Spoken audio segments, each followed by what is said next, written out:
Selamat pagi, selamat datang. Welcome everyone, friends, colleagues, online audience. We're very happy that you can join us today for the Indonesia-Australia Energy Transition Forum. And so this is both an occasion where we can,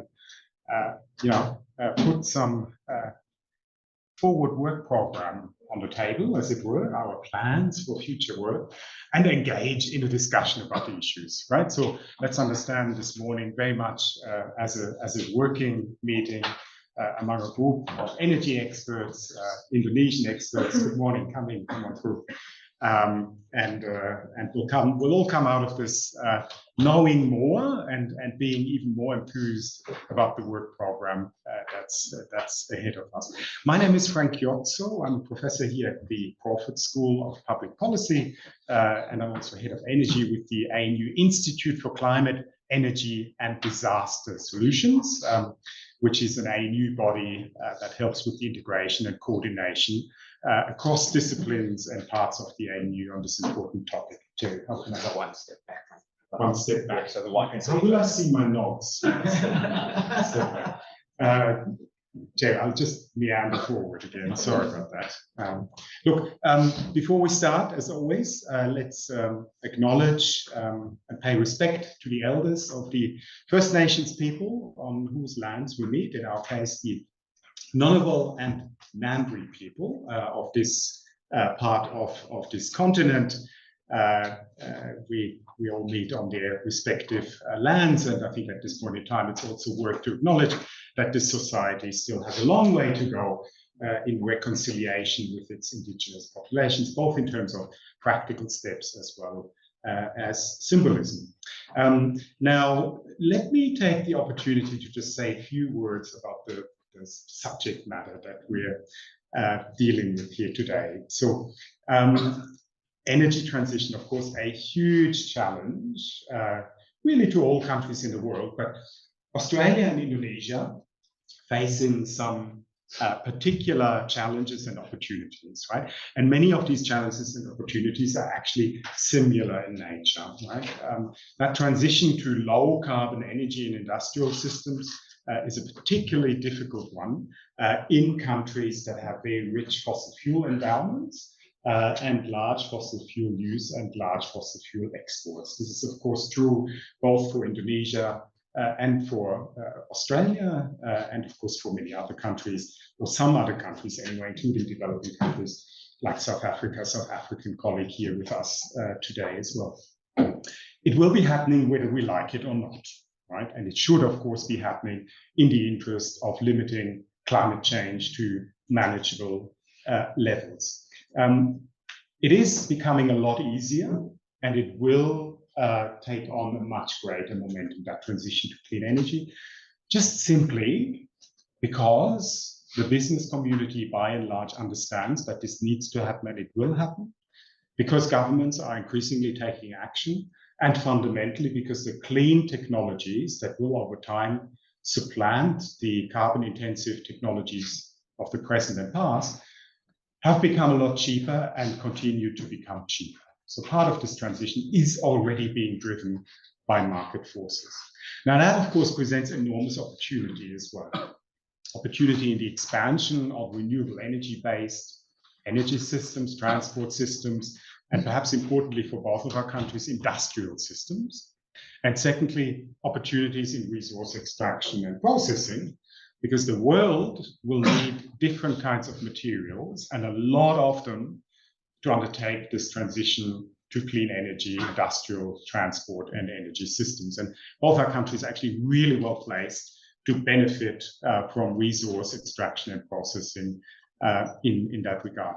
What that spells, of course, is enormous needs for investment, right? So the International Energy Agency estimates that in order to get to a net zero emissions trajectory for the world, global investment in energy systems alone would need to rise from annually around $2 trillion US per year to $4 to $5 trillion US per year.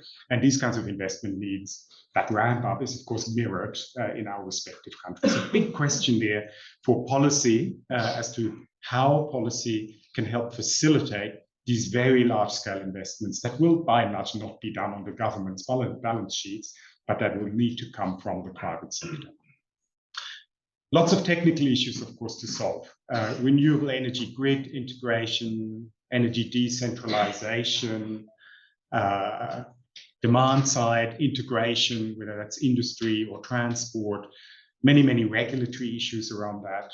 Policy issues, very obviously, right? Energy policy has a big challenge there to change and reform, but also an opportunity to help towards more economic prosperity. And that takes us to the economic issues. Where is the future economic advantage in this transition? And of course, social issues, that inevitable phase down of some of the traditional high carbon industries and extractive industries, in particular coal, is presenting and will present significant social issues, in particular in the coal mining regions. All of this are topics both for Australia and for Indonesia. So this will keep governments, industry, and the research community really quite busy, not just for a few years, but a few decades, right? And so you can see that positively or negatively. If you want to see it negatively, say, well, this problem is one that requires a lot of effort to solve. It's not an easy one. The positive thing is actually from perspective of engagement, this is something that we can work together, collaborate and build on really for decades to come, right?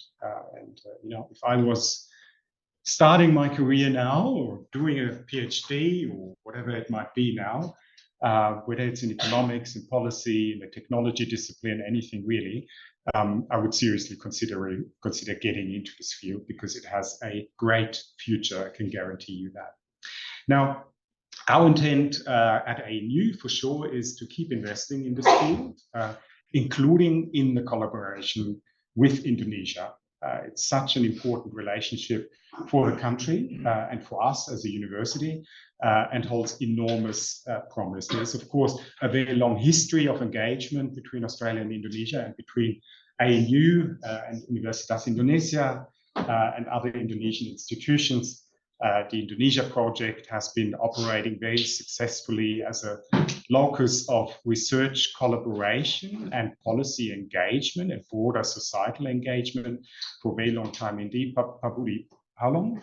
Indonesia project? Since 1965, yeah. Yeah, since 1965.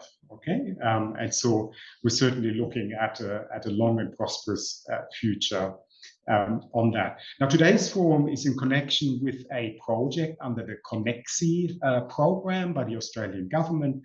So you will hear a lot about the work that is underway in that program.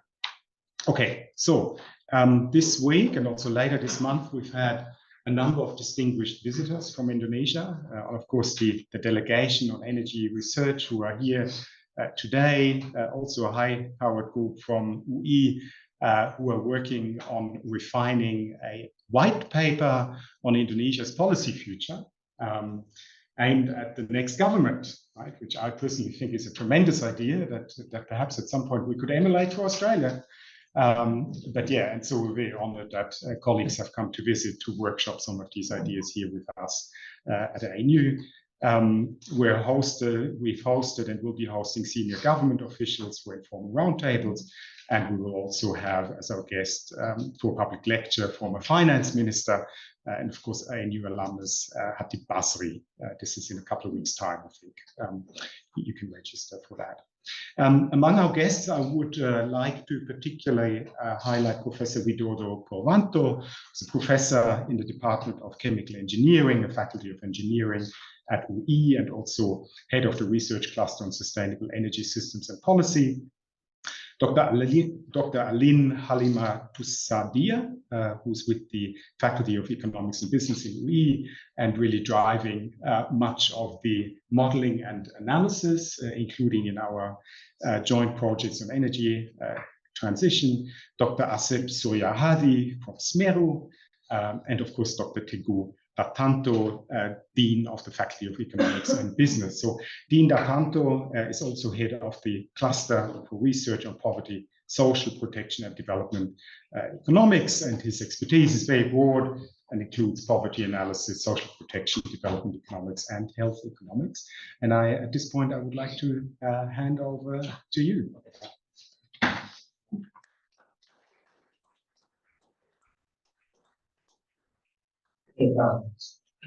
It's very good morning to everyone.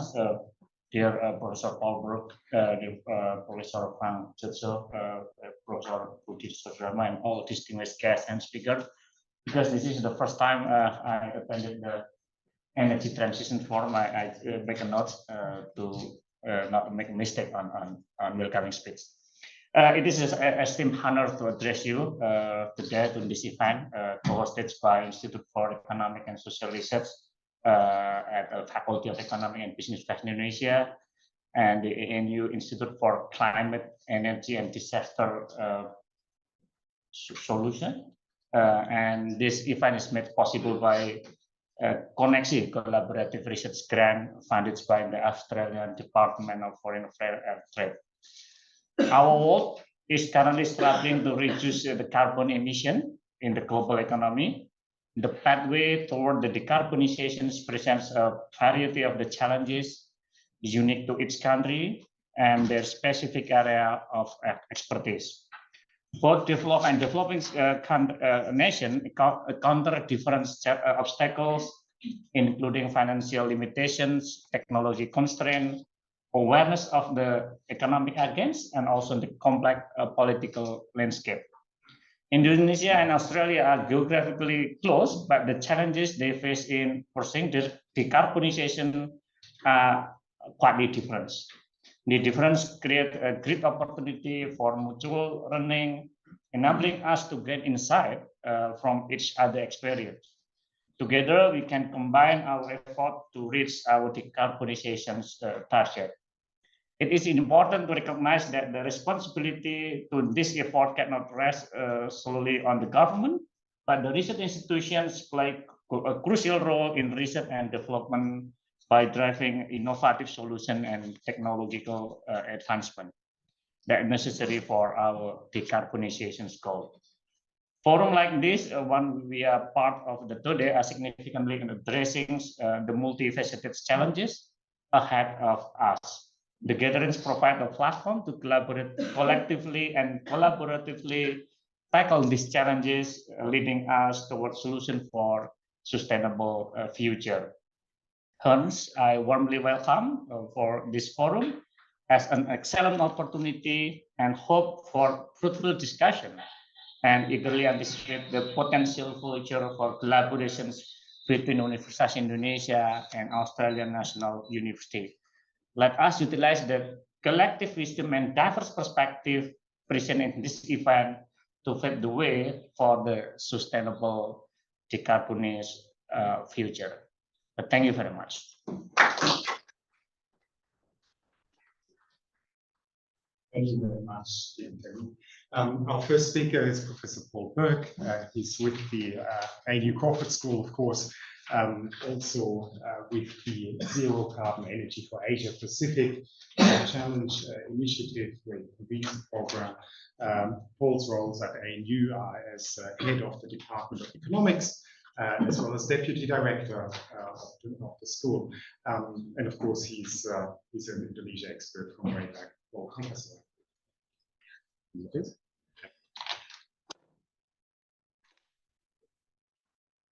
hey, good morning, everyone. It's great to see all of you here. Selamat pagi, and a very big welcome to all of our Indonesian guests.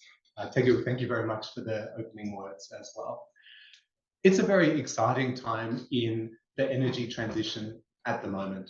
This is a process that will take many years, but things are also moving quite quickly, as we will see in some of the graphs coming up.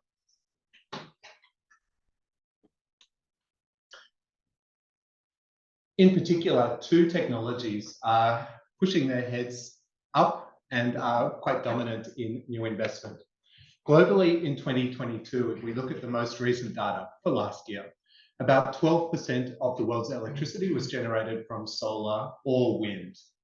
These are the two technologies which are now dominating new power generation capacity. About 3/4 of new power generation capacity around the whole world was either solar or wind.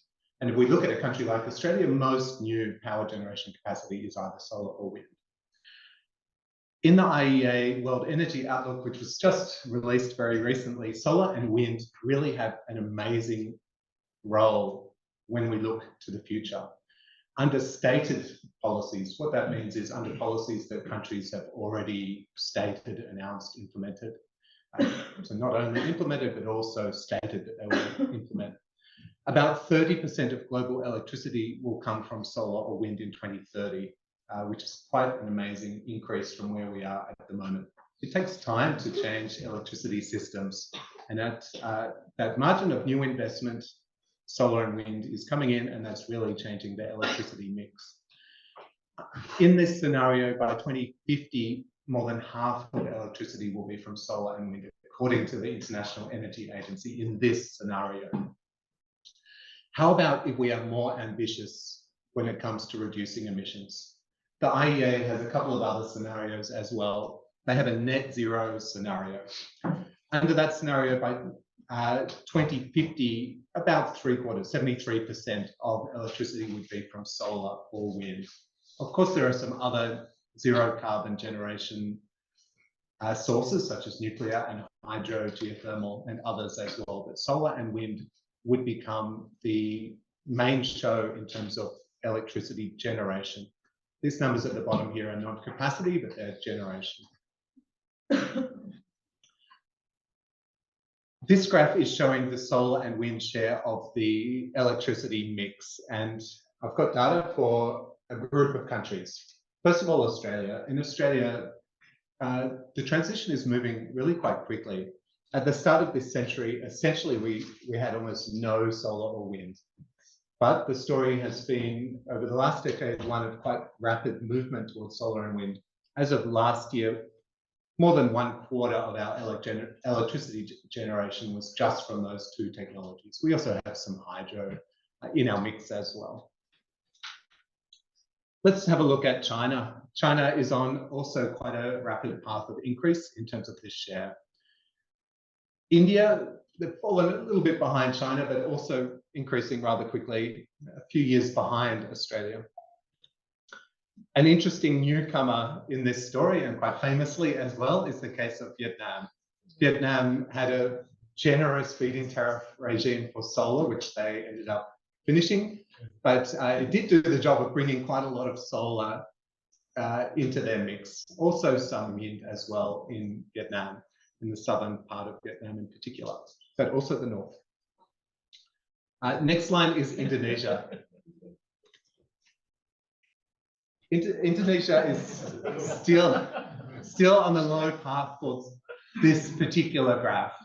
So still only about 0.2% of electricity in Indonesia is from solar or wind. It's very low when we look around the countries in the world.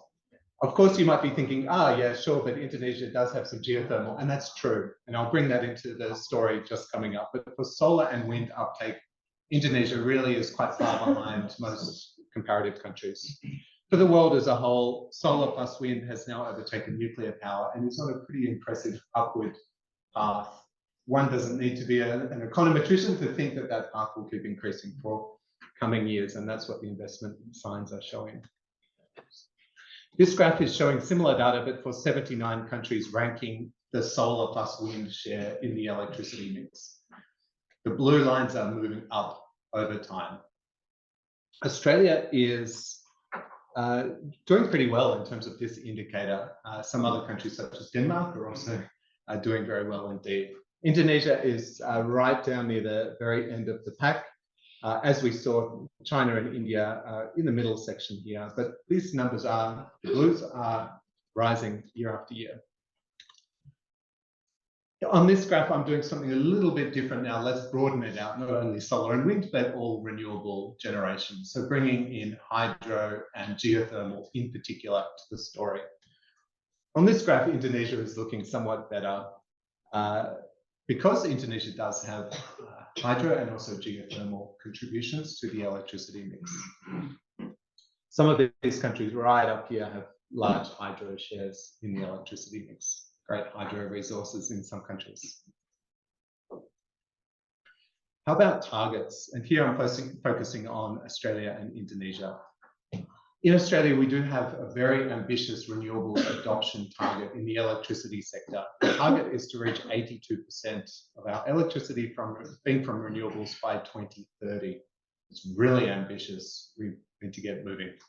We also have greenhouse gas emissions reduction targets, including a net zero target by 2050. Indonesia has for many years had a target of reaching 23% of energy. So that's not electricity, it's energy, but it's actually excluding traditional primary biomass from the definition of energy here. 23% of energy from renewables by 2025. Indonesia is not currently on track to meet that. Energy is a broader concept. It's quite a challenging target, but yeah, Indonesia's not tracking towards that. And 2025 is extremely soon, of course. Indonesia has a net zero greenhouse gas emissions target by 2060. Some key policies in Australia. It's a big story, but what are some of the key policies that help to bring solar and wind onto the grid? Australia is now a world leader in rooftop solar and doing pretty well in wind and utility solar as well, although with some challenges, it must be said. Key policies. In the early days, we had some feed-in tariffs for rooftop solar at the state level, which did help to get things moving. The key thing is to get things moving, have an installation sector that starts to develop. Our number one key policy in this area is what we call the Renewable Energy Target, the RET. This is a renewable portfolio standard RPS scheme, which is a quantity-based mechanism, which effectively just drags renewables into the grid. It's set up by the federal government. It still exists. It's been around for a couple of decades now. But essentially, these numbers down here are the key numbers. It was calibrated so that by 2020, more than 20% of our electricity would come from renewables, approximately. Our scheme was divided into two parts, a small scale scheme essentially for rooftop solar and then also a large scale scheme as well. The scheme has operated via renewable energy certificates. So if I have a wind farm, for example, when I'm generating electricity, I'm also generating certificates. Electricity retail companies and other large participants on the demand side in the wholesale market must buy these certificates to meet their compliance requirements with the renewable energy target. Does that make sense? So every year, the retail electricity companies had to buy these certificates, and that created an additional revenue stream for our renewables projects. That's also true for rooftop solar. That additional revenue scheme came in the form of effectively a discount or rebate at the time of installation. So this scheme really has helped to drag renewables onto the grid. We've also had many other things, reverse auctions at the state level. We've had reverse auctions for power purchase agreements, PPAs. In Australia, we have a wholesale market that's very active for electricity. So these have been on a contract for difference basis. The ICEDS, for example, in particular, as a good example there. Emissions pricing. Well, currently we do have emissions pricing outside the electricity sector. It's for industry, for large emitters in industry.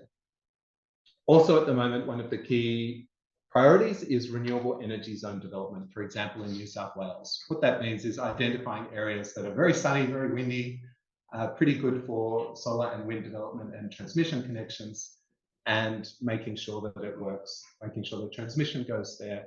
And yeah, it's geographical planning of the system. I want to just mention a bit about Indonesia and then hand over. Indonesia is not particularly windy, but Indonesia has a really good solar opportunity. Indonesia has good solar conditions, and it's obviously a different place to Australia. It's more densely populated, but it has good solar conditions. It doesn't have a deep winter like many parts of the world. Some very interesting work, I cannot see here today, by David Silalahi and colleagues, has done various things, including identifying the opportunity for floating solar PV in Indonesia. So where can the panels go? Of course, we always want those panels to be sited in the most appropriate locations, rooftops, degraded areas, and elsewhere, those that have a minimal environmental impact, ideally. Their recent work that came out this year was looking at around the whole world. I was not involved in this paper. I think it's a really cool paper. Around the whole world, they did mapping of seas and oceans, looking at waves and also looking at storm tracking. If there are huge waves, well, it's going to be more costly to have a floating solar PV project. If it's very still and calm, then it's more suitable for it. If there are big tropical storms that come through every few years, well, your insurance is going to be really high for your project, maybe not the best location. They looked around the whole world and they identified Indonesia and also West Africa and Nigeria as the best locations in the world for solar floating solar PV projects. So that's quite an interesting and important finding, I think. That can be one good place to be locating some panels. So some policy ideas for Indonesia before I finish up, and this is drawing on some work that we did a few years ago, and some co-authors are in the room, including Ken Baldwin and Burke. We had a look at Indonesia's case, and we thought it would be interesting to compare Indonesia and India, two very large, very important countries with lots of coal. India has been moving more quickly in adopting solar and wind. From that paper, we identified some policy ideas for Indonesia. And Indonesia has had some policy updates over the years, but here are some ideas that we mentioned in the paper, or drawing from the paper. In India, they really did prioritize solar in a strong way. They had a national solar mission led by the Prime Minister with targets, and they still do. So identifying an overall objective like that, it has been a very powerful way forward in India's case and looks pretty highly relevant for Indonesia as well.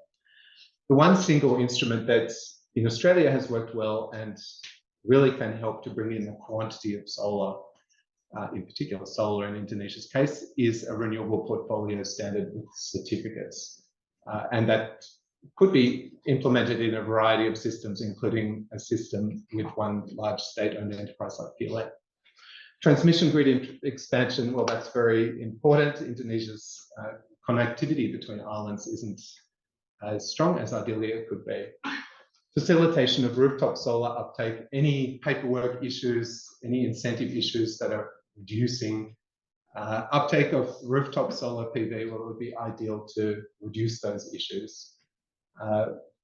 Yeah, there are lots of potential rooftop sites in Indonesia. Indonesia also has a few policies that tend to get in the way of the energy transition. In particular, local content requirements for solar panels, and colleagues have been talking about that earlier in the week as well. If solar panels need to meet a certain percentage of local content, this adds to costs of the panels and helps to prevent the installation sector from getting going, adoption of PV from getting going. This really can be a big handbrake on the sector. And there are other ways to encourage investment in industries such as solar module production and a very harsh protective type of measure like local content requirements. So reducing or removing those could be helpful. Indonesia also has a domestic market obligation for coal, which means that coal miners need to provide some cheap coal to coal-fired power stations. These types of interventions make it harder for renewables to compete.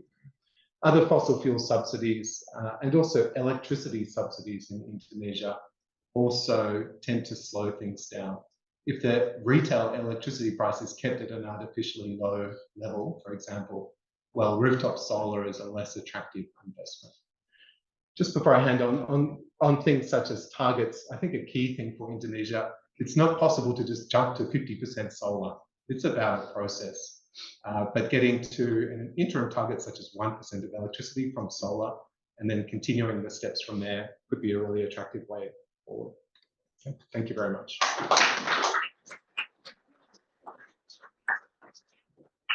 Thank you, Paul. Plenty of food for discussion, of course. Before we get to that discussion, and we will get to that discussion, we want to take a little time to look at an issue that is very important to Australia in terms of the prospect of renewable energy-based exports to the world in the context of global decarbonisation. Now, the program says that Associate Professor Dr. Emma ICEDS was going to give this talk. Emma sends her apologies. She's not feeling well today. The same is true for Lee White, actually. She's also not feeling well. And so we've changed the program a little bit. And that is why exceptionally you're getting a panel comprised entirely of men, which is not the usual way to do things anymore. All right. Yes, so Professor Ken Baldwin, Emeritus Professor of Physics and very renowned in Australia's energy space. Ken founded the ANU Energy Change Institute and was also the inaugural director of the university's initiative on zero carbon energy for the Asia Pacific region. So, Ken. Thanks, Frank. Oh, you've got it. Yes, and of course I should say that the Grand Challenge Zero Carbon Energy to Asia Pacific is now ably led by Professor Frank Jotzo. So it's a great pleasure to be here today. If we could just flick the slides up to the next setting. I've had a long-term interest in energy in the Asia Pacific region and in Indonesia in particular. Having been the chair of the energy cluster of the Australia and Indonesia Centre between 2015 and 2018. And I continue to have an interest through not only the Grand Challenge at ANU, but also through some work that I'm doing for the Department of Foreign Affairs and Trade on the Partnership for Infrastructure program in the region. So the presentation that I'm going to present now is about how Australia could potentially trade in the future with our partners in the Asia Pacific, but also more broadly, and in particular with partners in the region. So, what are we doing here? Next, there we go. Yep, great. So, just to give you a picture, first of all, the current role of Australia in the world. Australia has a tiny fraction of the world's population, about 0.2%. It is a major contributor of greenhouse gas emissions. It contributes 1% roughly of the world's total greenhouse gas emissions in a direct manner from activities within the Australian continent. But there is a little known fact that Australia actually contributes much more than that through its exports.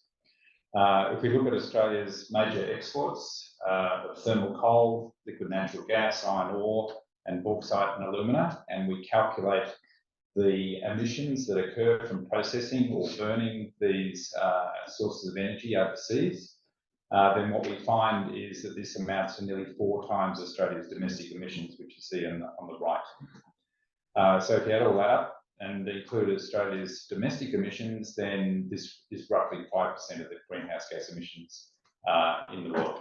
So this is an incredibly important contribution. It's one that will change, and with it will change the way that Australia trades with the world, as gradually over time the world transitions from fossil fuels to renewables.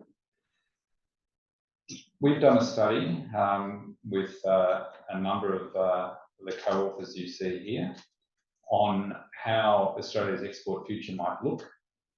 And we've done this making 2 business as usual assumptions.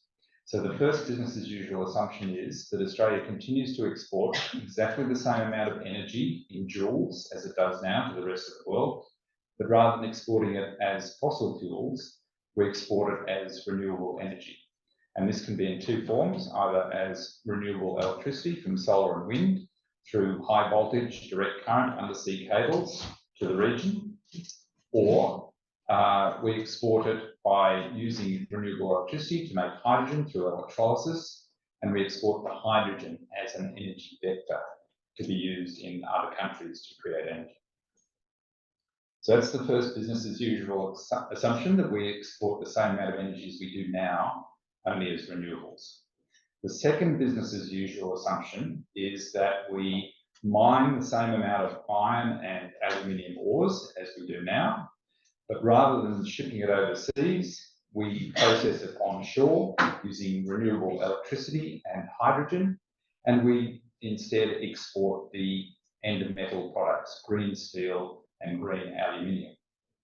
And if you calculate all those numbers, you end up with the arrows that you see on the diagram there, telling you how much renewable electricity we'll need for each of those four exports: electricity, hydrogen, steel, and aluminium. And this comes to 27 times the total amount of electricity generated in Australia at the moment. So this is a huge, eye-wateringly large number, but it's not absolutely beyond the realms of possibility.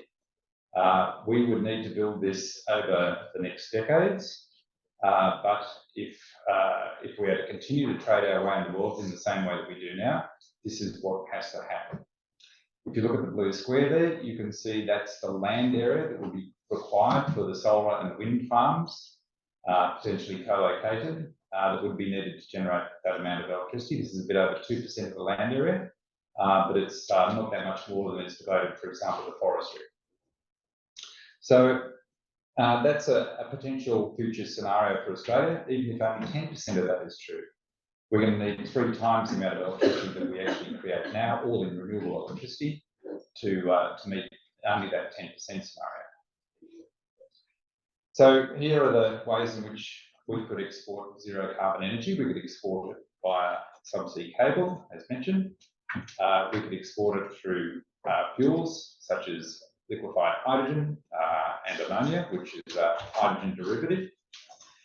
We could export it as embedded energy in green metals, such as iron and steel.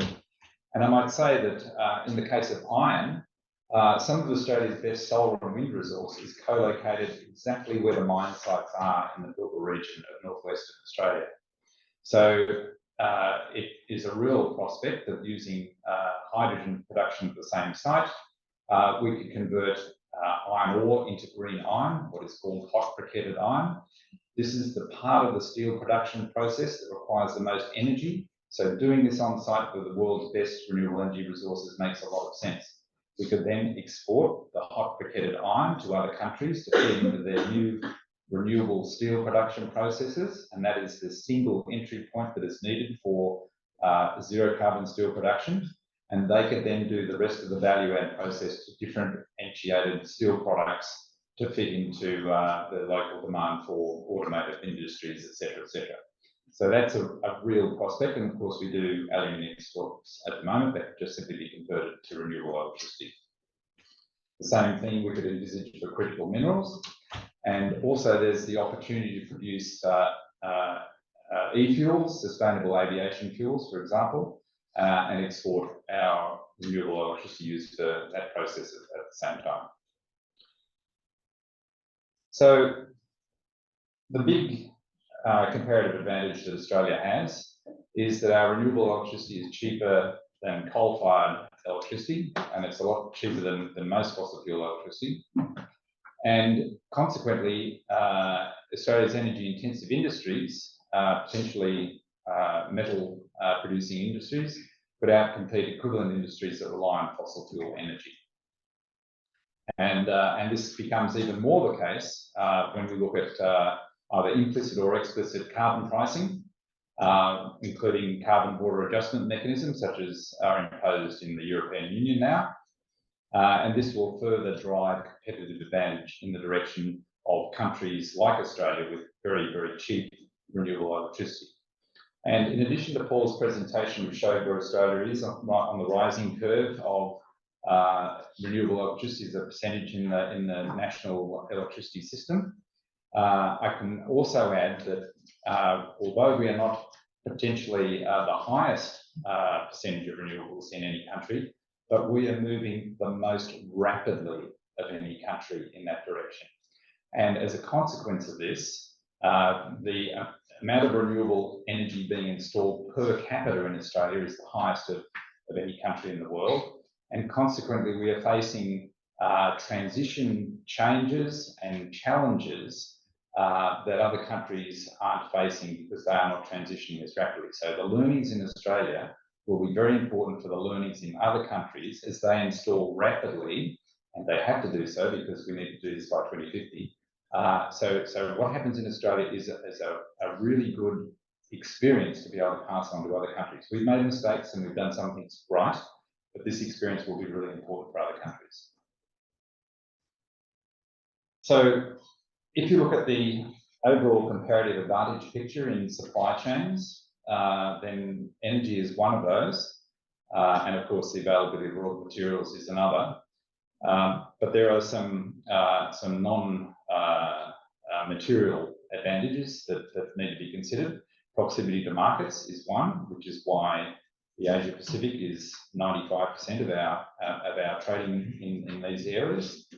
Labour, the availability of skilled labour at the right price is very important, and particularly in industries now where the labour cost component is relatively low, the skill level is becoming increasingly important, particularly in these new industries where green technology is a fundamental factor. And then, of course, there is the technology availability.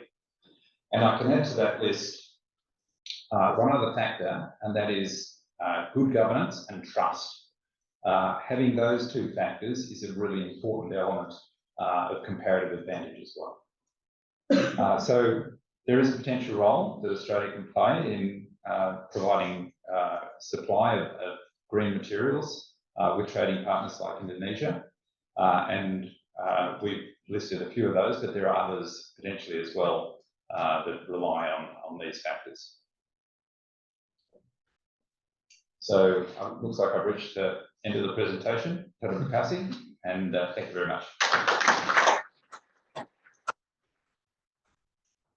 Thanks so much for this. Please join us at the front.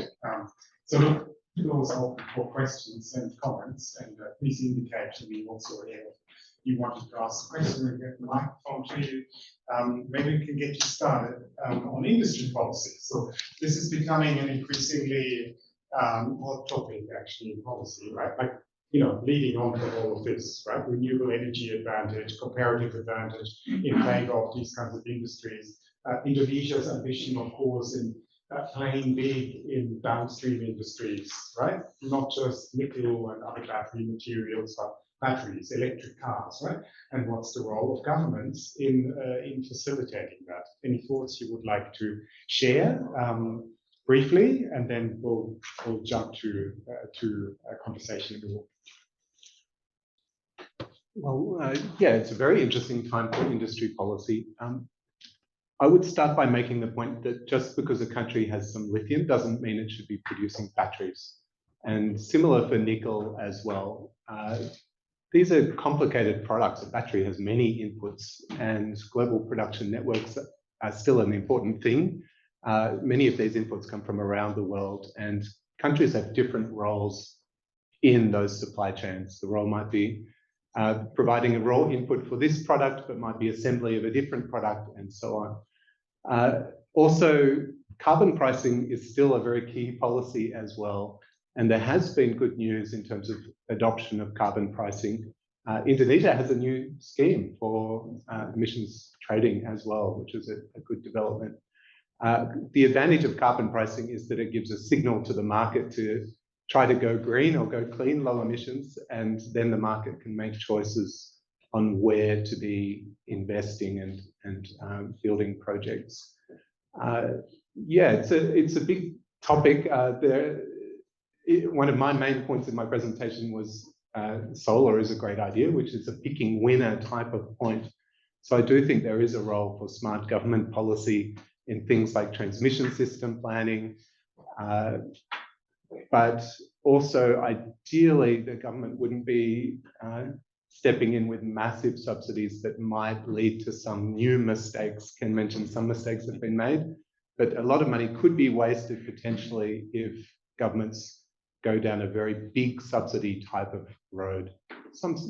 some very targeted subsidies and interventions might have a much stronger case, but very big, broad subsidies could lead to some big waste as well. Yes, and can I add to that, that I think that there is a role for government in getting things going. We think back to the LNG industry, and that took an awfully long time to build where it is now, 50 years or so. There is a role for government, I think, in helping to build demand and to match demand and supply. But importantly, particularly now that we're looking at hydrogen, there's a role for government in ensuring that we have in place the right regulatory systems in order to, for example, guarantee the emissions intensity of the hydrogen that's being traded. So certification schemes is a clear role for government. And this will facilitate trade. Buyers and suppliers will have perfect knowledge of what's going on. So the government establishing such schemes is a really important role. Research, that's another role for government.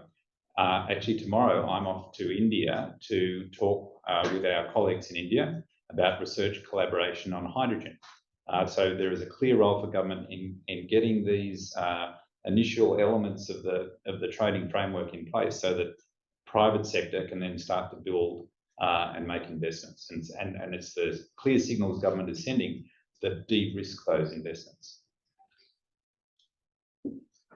I'll steal that mic. You get a different one. We have this. Yeah. And feel free to introduce yourselves as well when you ask the question. So my name is Miranda, and I'm a business development manager at the College of Science, with the focus on critical minerals. So when I saw this, I was like, I think it's a good opportunity for me to also just come and learn. I think in your presentation, you just touched a little bit on critical metals. And so for the last 2 years, I've just been trying to get into that network of research that's happening at the university around this topic. And I see that there is definitely a gap in terms of policy. Most of the research is still fundamental research, just characterization and all that. So how best can you maybe help, even with the Indonesian or Asia Pacific or any other region, within that space, and how important are these critical metals into clean energy transition? Sorry, I think I'm giving you a lot of questions there. I think that they're incredibly important, we have identified in Australia a whole list of critical metals. So there is a government program which is aimed at doing that. R&D, as you mentioned, is really important as well. And let me make one comment. So a lot of these critical minerals have been identified because they're in short supply, or they're from countries which, let me put it politely, perhaps not necessarily always going to be a reliable supplier. And we have been in this situation in the past. We've been in it with solar, with certain types of solar cells which require elements that maybe are in short supply or difficult locations. And technology's actually got around the problem. So if we find that we don't have the right regulatory processes in place to ensure good supply from reliable suppliers, technology often finds a way around it. And if things run out, technology absolutely finds a way around it. So research is incredibly important to make sure that if we run out of a critical mineral, we're not stranded with a particular form of technology that no longer works. I'm looking to our guests from outside the university. Please. Thank you very much, Irene. My name is Teguh. I'm with the local consulting company, IPP Renewables, but also with National Center for Excellence for electric vehicles. And so I really very much appreciate that you mentioned that electric vehicles to be very, very important, and battery development is important. But I think it's really important to realize what has been achieved in the battery section. That there's been a discussion between Australia and Indonesia, facilitated by the Australian Indonesia Business Council. But in the transport sector, it needs to be seen that there are possibilities in downstream, on the downstream side of things. And in this regard, I just wanted to come back to what Paul said there about the problems that we have in Indonesia with respect to the policies that have not been supporting the solar.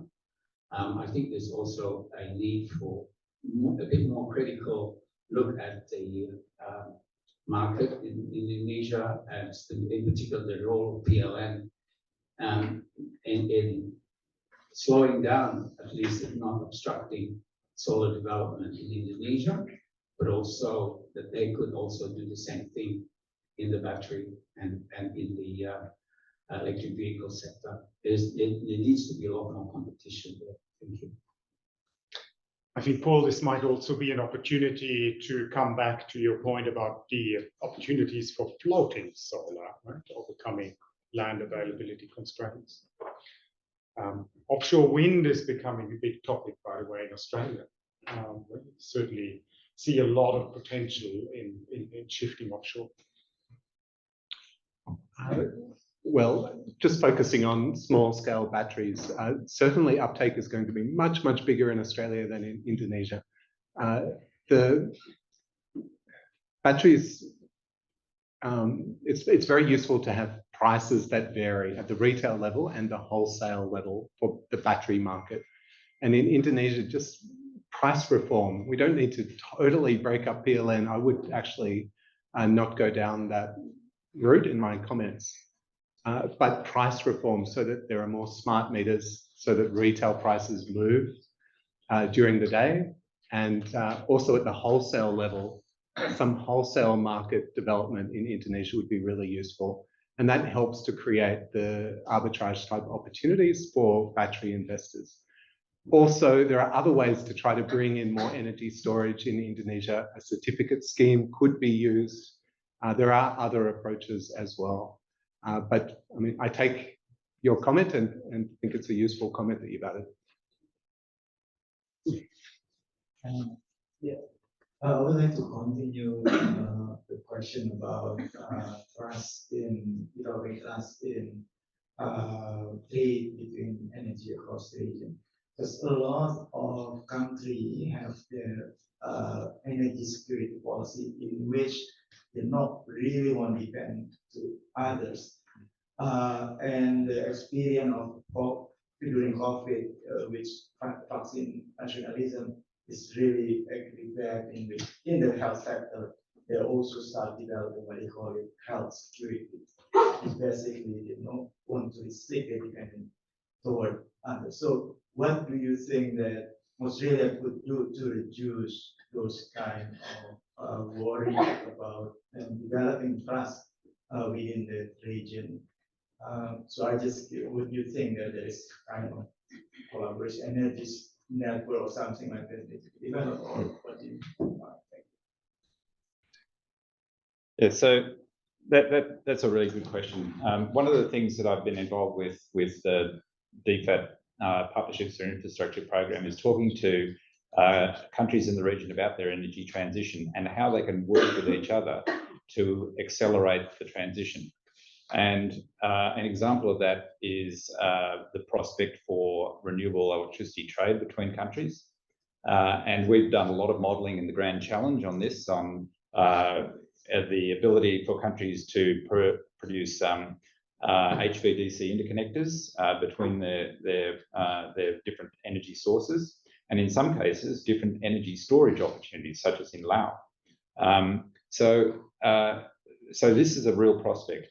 And our modelling shows that although there will need to be a big investment in every country in Southeast Asia during the energy transition, the total investment cost will be less and the levelised cost of electricity will be less if there is the ability to trade with your neighbours. And as you say, this is built on trusted relationships.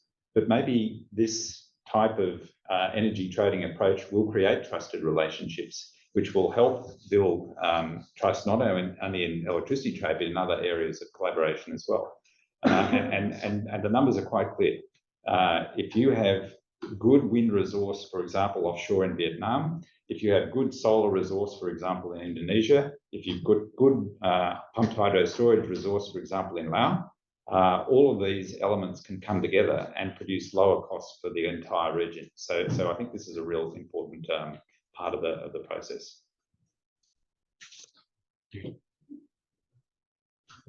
Oh, yes. Just to briefly add, we're talking about bringing in very modern technologies, solar, batteries, wind turbines. So open trade across borders, open flows of capital are absolutely vital if we're going to be able to do that. And that's true for Australia. We need capital inflows to projects here. And it's also very much true in Asia as well. If borders start getting put up, well, that's going to really slow down the transition. So anything we can do to be talking more, trading more, sharing experiences will help. And can I just add one last point, because you did ask about Australia's role. Australia as an electricity supplier could be a part of this electricity trading scheme that I mentioned, and also its understanding of the rollout of these technologies could also be an element in the region. And there are indeed commercial plans or aspirations to connect countries for HVDC, in some case Australia to Singapore. You know, through Indonesian waters, lots and lots of technical, economic, and geostrategic political economy aspects in that as well. We have Professor Jotzo with a contribution, and we'll wrap up there. Thank you, Frank. My question is to Paul. Regarding the solar potential in Indonesia, and you say that we have some mind barrier regarding the deployments of solar energy. I think we should be thinking that Indonesia is island country. It's not like Australia is land country. We have a limited land, especially the mine activity or economic activity mostly in Java. The demand center is almost in Java. This is the problem regarding also disparity among islands, especially for eastern part of Indonesia. And then we have also the problem regarding the what they call it, the market structures in the electricity industry in Indonesia, like real estate or electricity company. This is single buyers, even with competition in IDP. But Indonesia's public service obligation is not just financing aspects, but also have a duty like political, social aspect in the public service obligations. This is very difficult for the governments or public service or utility like airlines. This is by law. If we should be change the mind structures or law of these energy sectors, moving to a more competitive market. I think these mind problems, and also in case I agree with you, the local content, etc. I agree. In case of solar energy, we have a simulation regarding, of course, for achieving net zero, the solar electricity is mind rule. But in case Indonesia is not like a four-season country in terms of load. You have a load like dry seasons and wet seasons and Ramadans. It's quite different with Australia. That means we don't need fluctuating demands more than compared to four-season country. If you use intermittent electricity like solar and wind, that means it's not necessarily using the fluctuative most the electricity in Indonesia mostly is baseload power plants because the demand is quite constant, you know. Thus, if we use the electricity based on solar energy, based on my calculations, the capacity, installed capacity may be 4 times. Those investments may be around 3 times or 4 times. This need huge of investments. For example, for sector power sector, we need around 700 billion US dollar to achieve net zero in power sectors. Currently, JP give us just 20 billion US dollar, even the money is not flowed yet in Indonesia. I think it is the problem. We need have innovations regarding the policy. I think Frank is your how to push the innovative policy in Indonesia to solve this kind of barrier. Thank you. That is a suitably large question today. Thank you very much, Father. We know the question and the information in the question as well. One of the policy options is reverse auctions, now being used in more than 100 countries, including Indonesia. With reverse auctions, sometimes the market surprises. So the reverse auction, PLN goes to the market, runs it, and gives a power purchasing agreement. As was done for a floating solar project, sometimes the price that gets bid in that auction comes out as a nice surprise, quite cheap. And that was Indonesia's experience with the floating solar project. The price was quite cheap. How to get it cheaper? You want more competition in the auction, remove anything that's adding to costs, such as local content requirements, and really get that moving. And that is the experience elsewhere. India's had lots of reverse auctions. The price gets bid down in those auctions. It's the opposite of an auction for a house. The price gets bid down and the cheapest wins. So a reverse auction approach.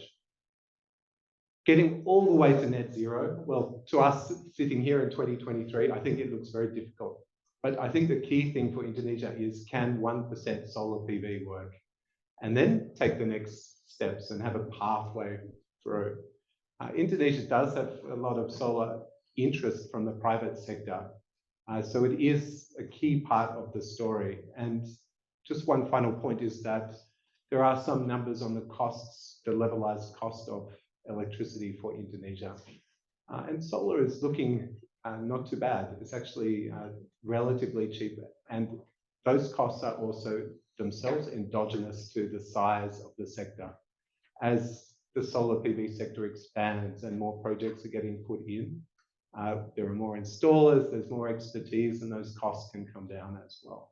So I do think Indonesia is just at the very start of the solar journey, has had a reverse auction already, some projects, some challenges, but that journey is just starting. It will be a long journey and hopefully a very prosperous journey as well, and lots of clean energy can come from it.